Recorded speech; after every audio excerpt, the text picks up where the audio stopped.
right. And it doesn't take a genius to see that's exactly the same reason why he's doing causing these antics today.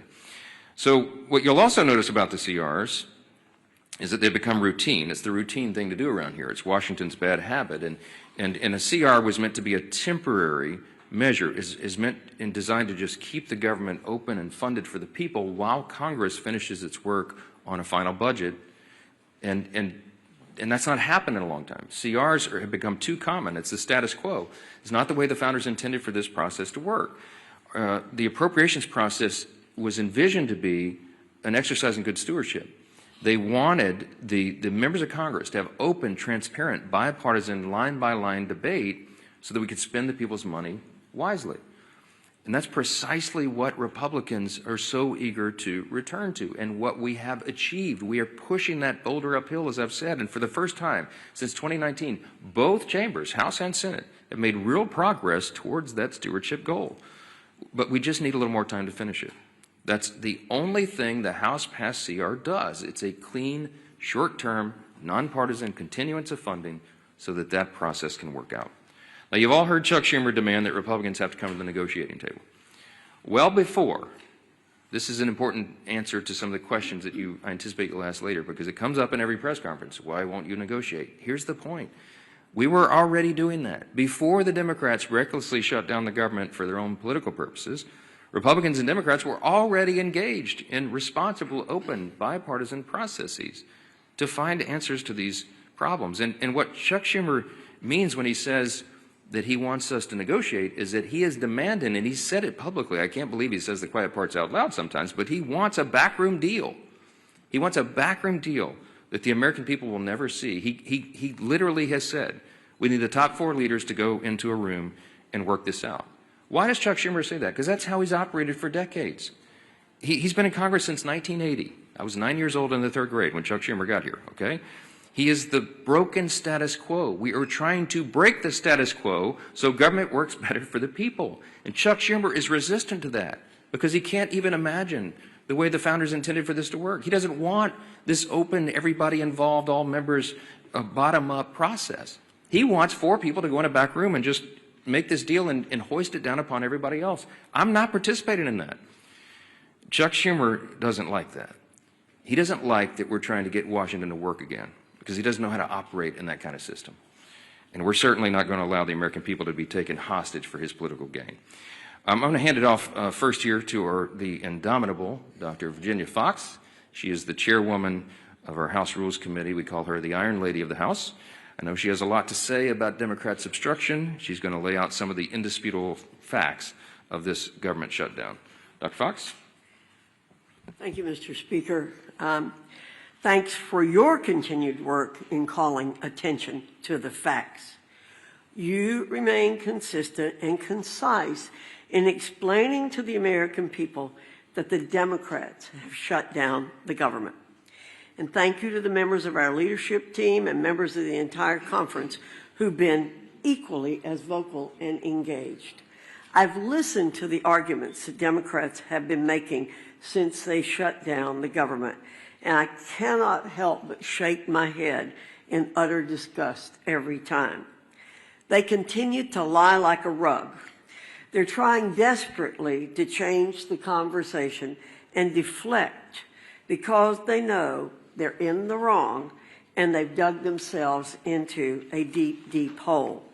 We've now entered day 14 of their government shutdown, and as the days go on, more Americans are feeling the pain.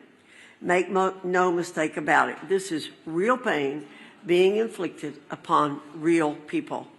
Today, 400,000 federal workers will receive partial paychecks. The Speaker called attention to this last week. This will be the last paycheck that these federal workers receive until Democrats grow a spine and reopen the federal government. Meanwhile, you have Chuck Schumer in the Senate who said in a recent interview, quote, "Every day gets better for us," end quote. His statement is as callous as it is tone deaf, and it reveals to everyone how the Democrats continue to use hardworking Americans as pawns in their own grotesque political game. I'll close with a quick observation. As the speaker said previously, there's a real split screen here in Washington that the American people are watching. While Republicans are the ones who have voted and are continuing to vote to reopen the government, Democrats have treated their own shutdown as one big attention-getting activity. They've taken shutdown selfies, posted weird videos of themselves doing everything except working, and they even hosted a live stream that failed to gain any traction whatsoever. How embarrassing. These are not serious people. They continue to play a dangerous game with the livelihoods of Americans. And contrary to what Democrats believe, every day of this shutdown does not get any better for the American people. That's a stone cold fact. Thank you, Mr. Speaker. Thank you. Well, thank you, Chair Fox. And as the Speaker talked about, a lot of people say, why have the Democrats continued this charade of shutting down the government and inflicting pain, real pain on millions of families across America? And the Speaker laid it out real clear. Chuck Schumer filed an alternative bill weeks ago of his list of demands, literally a list of demands that he said have to be met before he releases the American people from this torrential pain he's inflicting. And it includes $1.5 trillion of new spending on far-left wish lists. Things like, yes, taxpayer-funded health care for illegals. It's in Chuck Schumer's bill. He guts rural hospitals, all as part of his demand to open up the government. It's not only not serious, it's also destructive. It's something that would actually hurt this country. And why? All so that he can show the radicals and the far left of his party that he's fighting Donald Trump. Everybody knows that's what this is about. Chuck Schumer is scared to death for his political future. He is way more concerned about his political job than he is about the jobs of millions of American families. And it's having a real impact on those families. Today, as has been pointed out, day 14 of the government shutdown that Chuck Schumer imposed on the country, and it is the day where checks would normally be starting to be processed for all of the government workers, many of whom will not get a paycheck because of Chuck Schumer's shutdown. You're already starting to see flight delays, families trying to go visit a relative, maybe go see one of their family members get married, go on a family vacation. They're not able to do that because of Chuck Schumer's shutdown. Our men and women in uniform at risk of losing their pay. And I will credit Donald Trump for a lot of things, but if you look, President Trump has not sat by and just waited for Chuck Schumer to get over his tantrum. President Trump has continued to do his job for the American people. And thank God, because the world is a safer place with President Trump at the helm. We saw that yesterday. What an historic day. And again, a real contrast to the temper tantrum that Chuck Schumer's having to appease the most radical elements of the far left base here in America. President Trump traveled to Israel, traveled to Egypt to sign historic peace accords, to oversee the release of hostages. Finally, all of the living hostages returned home to their loved ones after more than 2 years since the October 7th attack by Hamas. And one of the hostages, I think it's really important to hear this, because when you talk about real leadership, not just here in America, and the leadership that President Trump has provided to our country, but what that leadership means to the world, not only to our allies, but to the bad guys around the world. And yes, there are really bad people around the world. One of the former hostages who was released yesterday, Omar Shem Tov, credited President Trump with getting the hostages home. And he said, Hamas, quote, was very scared of Trump. They wanted Kamala to be elected. As soon as Donald Trump was elected, they understood that he wanted to bring us back home. So immediately, the way they treated me changed.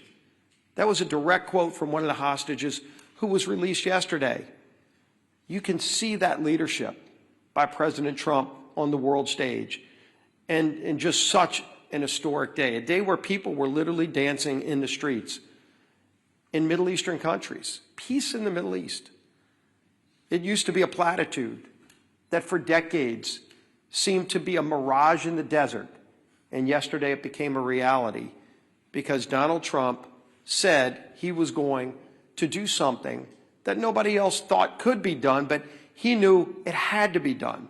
And he made it happen and gave so much closure, important closure to those families, brought their loved ones back home, but told the bad guys that you're on alert. It's a new day in the world. You've seen all countries come together to see that moment in Egypt where countries from all around the world stood up to terror and said, we're going to restore peace in the Middle East. We're all going to be a part of it. And there's only one man that brought that together, and it was Donald Trump. Even during a time where the contrast of Chuck Schumer throwing a temper tantrum here at home just to appease the most radical elements of his base, so that on the 18th, when they have the Hate America rally that everybody knows is coming, and that everybody knows Chuck Schumer needs to deliver a shutdown government to them to appease them. Well, how about you think about us? How about you think about those families who are struggling today because of Chuck Schumer's shutdown? There are real consequences to what Chuck Schumer is doing. Regardless of who he thinks he's appeasing, he is hurting so many people, millions and millions of people. But President Trump is not going to be daunted. President Trump found a way over the weekend to pay our troops. While he was finding peace in the Middle East, President Trump also found a way to say, even while Chuck Schumer doesn't care about our men and women in uniform, Donald Trump does. And he made sure that they will get their pay. But there's still so many others that won't because of Chuck Schumer's shutdown. This madness has to end. It is time for this shutdown to end. Chuck, don't wait for some mad march on the mall. Don't wait for some pats on the back for radical leftists who just want to hate America every single day because Donald Trump is in the White House. They can't celebrate the release of hostages because of the guy who achieved that release. That's a twisted small segment of our society. The rest of America is celebrating. The rest of America is proud of what we're achieving. And there's so much more that this great country can achieve if Chuck Schumer just got out of the way, just stopped blocking the progress that most Americans cherish, want, deserve. Our country deserves a whole lot better than what we're getting from the failed leadership. And as Speaker Johnson said, maybe it's because Chuck Schumer's been around too long and wants to hold on to the old way of doing things, the failed way of doing things, that he won't let it go. He won't allow a new, more transparent process for running the United States government. That you're seeing this leadership team, this president, delivering every single day. Chuck Schumer wants to hold on to the past, but the future is calling, and we're going to deliver. With that, let's bring up our whip.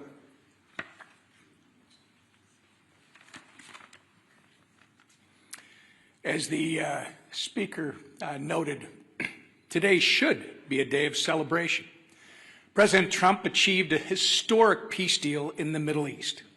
The last living hostages held in captivity by Hamas have been returned with their families, reunited with their families. Yet, we're all here today marking day 14 of the Democrat shutdown. And to make matters even worse, if the Democrats had things their way, this would also mark the first week that our troops would not receive their paychecks. But thanks to the leadership of our Commander-in-Chief, President Trump, members of the military and their families will not be used as pawns in Chuck Schumer's shutdown game. Come tomorrow, our troops will get paid. But the consequences of the Democrats' shutdown are real. And unfortunately, they're only just getting started. OMB has already been forced to lay off its first round of federal workers. It doesn't have to be this way. Chuck Schumer, if you open the government today, this would end. If the Democrats' shutdown continues, though, more Americans won't see a paycheck at the end of this month. Benefits like SNAP will be put at risk. Airports will be flooded with flight cancellations and delays amid the busiest time to travel all year. And the list goes on and on. Why? Because Chuck Schumer and the Democrats would rather cater to the pro-terrorist wing of their party than to reopen our government. We've said it from this podium, it feels like 1,000,000 times, and we'll say it again. Republicans have done our job. We have a nonpartisan clean CR ready in the Senate to be sent to President Trump's desk immediately, tonight, if they will pass it. We only need 5 Senate Democrats to break ranks with Chuck Schumer, vote for the same CR that they supported just 6 months ago, and reopen the government for the people they were elected to serve.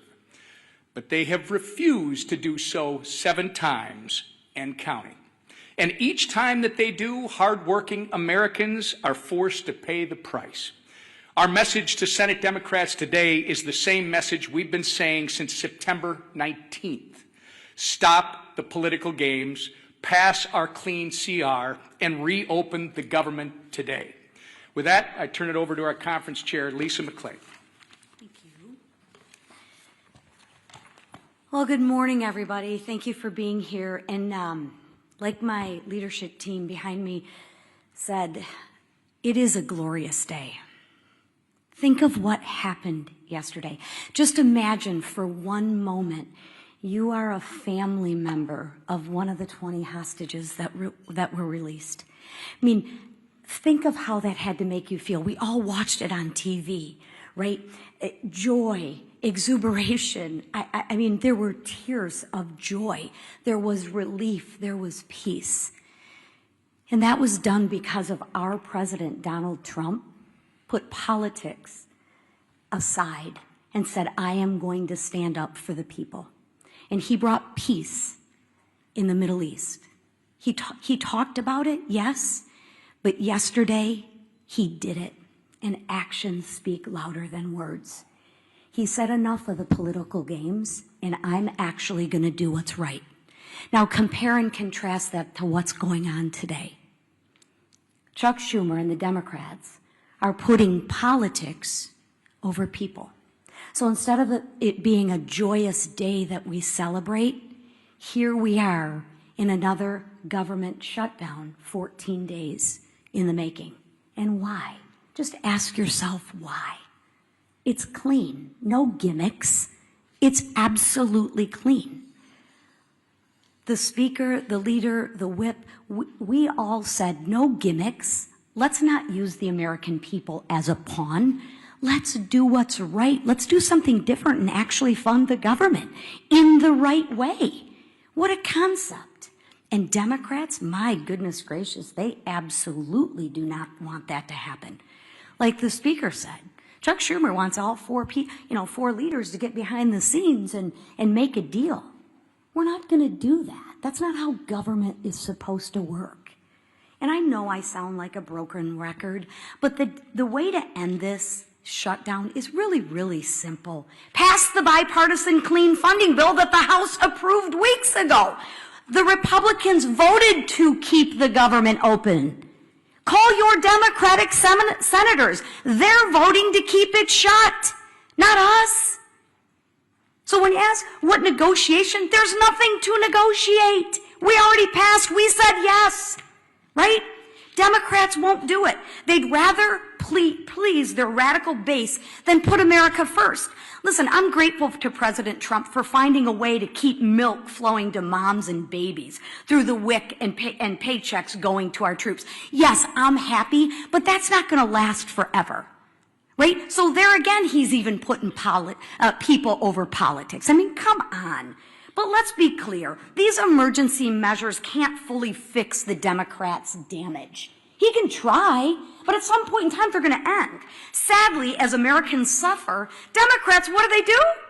They celebrate. As workers worry about their paycheck, Bernie Sanders worries about his leverage. As TSA agents and air traffic controllers show up without pay, Democrats brag they won't budge until planes fall out of the sky. Really? Really? Seriously, that's the Democrats' motto. I'm not budging till planes fall out of the sky. I'm going to teach you women, you women and children and everybody a lesson. Really? Really? As Chuck Schumer says, it's getting better every day. For who, Chuck? Better for who? For the radicals cheering on the chaos? That's who. The radicals. The leaders openly admit it. Listen, the head of the insane indivisible literally said, and I quote, "Millions will be out cheering you on, or they'll be calling for new leadership." Really? I thought they were supposed to lead for the American people. Democrats, I ask you to stop listening to people who are cheering on this mayhem. Just stop all the political games and pass the House bill. Free the American people from being held hostage by your radical base. Thank you, Madam Chair. Yeah, Manu, go ahead. You've been doing this every single day, coming up here trying to pressure Senate Democrats. They've been not budging. They've blocked this bill time and time again. So at what point, for the good of the country, do you need to change your strategy to try to negotiate a deal with them? It's a great question. Manu asks, why don't I change my strategy? I don't have any strategy, Manu. I'm doing the right thing, the clearly obvious thing, the traditional thing. That's exactly what Chuck Schumer voted for in March of this year and gave impassioned speeches was the right and only thing. I don't have anything to negotiate. I'll say this again to everyone here. We did not load up the temporary funding bill with any Republican priorities or partisan priorities at all. I don't have anything that I can take off of that document to make it more palatable for them. So all I am able to do is come to this microphone every day, look right into the camera and plead with the American people, as Chairwoman McClain said, to call your Senate Democrats and ask them to do the right thing. We're not playing games. They're playing a game. We're not. The strategy is to do the right and obvious thing and keep the government moving for the people. Why not move closer to their position? Their position is this, Manu. Their position is they want to spend $1.5 trillion in your tax dollars to fund nonsense overseas. They want to give $200 billion to illegal aliens. We are not going to do that. We're not going to do it. The American people don't want us to do it. And they're using this for partisan political purposes to give themselves cover. They don't want the Marxists to kick. Chuck Schumer doesn't want to get a Marxist candidate challenge, AOC or someone else. Mamdani is probably going to be sadly, shockingly, the mayor of New York City. Marxism is on the rise. Hey, this is not your father's Democratic Party, everybody, okay? They're turning into communists openly. And so Chuck Schumer does not fashion himself as a communist just yet. So he's got to show a fight to these people. That's what this is about. I'm not playing his game, Manu. I cannot go in and say, oh, gee, Chuck, what can I offer you? You know what? Maybe we'll just send $10 billion overseas to LGBTQ plus, initiatives in, the Horn of Africa or Malaysia or wherever you want to do that. No, we're not wasting taxpayers' dollars. Chad. Mr. Speaker, good morning. Thank you. You said last week that you would swear in Adelita Golova whenever she wants. She's written a letter to your office. You've not sworn her in. Yeah. I understand about pro forma sessions. Yes. Doesn't your resistance to not swear her in add fuel to the fire that this is about the Epstein? No. Let's talk about Grijalva and Epstein. Okay. Once more for everybody. Everybody in Congress, I think, is for maximum transparency of the Epstein files. That is underway right now. Let me point out before I go further, all of the files were in the possession of the Biden-Harris Department of Justice for 4 years. Every single thing that we're talking about right now was in their sole possession. They could have released it. They could have done anything. Ro Khanna, all the Democrats who are jumping up and down making noise about this, didn't say a peep about it for 4 years. I don't know why, but this is another partisan manufactured thing. Is it a serious problem? Yes. I've sat with the victims, some of the ladies who bravely have come forward and talked about the horrors that they sustained because of traffickers on Epstein Island and all the things he was involved in. Everybody involved in that should have the full weight of justice descend upon their head. And we're all for that. We want every single person who had anything to do with that to be exposed. But there's as many as 1,000 victims estimated. That's what the victims say. There may be 1,000 women who were made to suffer these unspeakable harms because of this. Many of them were underage at the time. They have not all chosen to come forward like some of these other brave women have for obvious reasons. And we have to make sure that when the files are released, their names are redacted so they don't suffer further harm. We have a duty and a responsibility. You can't just wave a wand and just, open the floodgates. You have to make sure that the victims don't suffer additional harms. That's all we've said. Let's make sure it's done the right way. That's underway, by the way. The House Oversight Committee asked the Democrats and Republicans on that committee who are working on that vigorously. As I said, some of the biggest, bulldogs in Congress are on that committee, and they're all joined together in a bipartisan fashion, digging through and releasing documents. 34,000 documents so far, and more on the way. In fact, as I noted a couple of days ago, the attorneys for the House Oversight Committee during the shutdown are still doing work. They were in New York City combing through the Epstein estate files. By the way, that was never even mentioned or anticipated in the discharge petition, for those of you who are following all the details of this. So more is coming out. We're for all of it coming out as soon as possible. The only thing we want to make sure of is that the innocent victims are protected, and I think we have a responsibility to do that. With regard to Grijalva, our dear friend from Louisiana, Julia Letlow, won a special election back in 2021. It was in March, as I remember. Speaker Pelosi took 25 days to administer the oath of office to her. Now, no Democrats, jumped up and down and screamed about that, nor do I recall any Republicans, because everybody understood this is the process of the House. You do it as soon as you're able to do it. Ms. Grijalva won her election, and credit to her. She's going to fill her father's seat. I congratulate her. We're happy for her to serve. I'm going to be happy to administer the oath to her as I am to every member who wins who is duly elected to this body. It's a great honor. But she won her election after the House was out of session. So we've not had a full session. She deserves to have all the pomp and circumstance that everybody else does. She deserves to have a full House of members and go down and do the speech and have her family and friends in the balcony. That hasn't been scheduled because we haven't had that session yet. As soon as Chuck Schumer opens the government, as soon as Mark Kelly and Senator Gallegos, the two senators from Arizona, Ms. Grijalva's state, will go and join with 3 others and open the government, we're happy. We'll have that as soon as we get back to business. But we have to get back to business. They have to open the government. I don't know how else I can answer that question. Yes, sir. I had some of the planned protest activity this weekend, and in light of some of the images we've seen out of Chicago of federal agents shooting faith leaders with pepper balls and arresting journalists, where's the limit for you on what's acceptable conduct for federal law enforcement, and when is it incumbent on Congress to step up and demand oversight?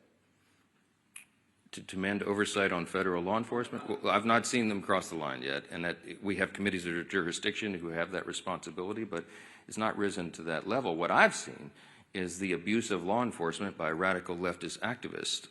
Most recently, the most threatening thing I've seen yet was the naked bicyclers in Portland who were protesting ICE down there. I mean, it's getting really ugly. They have attacked, physically assaulted officers. People have been arrested, okay? This is serious business. And ICE and the valiant, brave, patriotic Americans who step up to serve in these dangerous law enforcement positions deserve our respect and our support. And any elected member of this body should be vocally supporting law enforcement. You're supposed to be on the side of the good, not the crazy radicals. Look, I was a First Amendment lawyer. I understand. I was a religious liberty defense lawyer. I understand free speech. We vigorously protect the right to free speech, but you cannot assault law enforcement officers. And there is a line that has to be maintained. It's not risen to the level of Congress yet, but we're watching that closely. And the Republican Party stands for law enforcement. That's where we're going to be. Yes, sir. Yes, sir. What would you say to those who question the legality of the administration repurposing some of those funds to pay military members? Look, my understanding of this is they have every right to move the funds around, duly appropriated dollars from Congress to the Department of Defense. There were some R&D accounts that had not been spent, and that's my understanding is that's the money that's being used to pay the troops right now.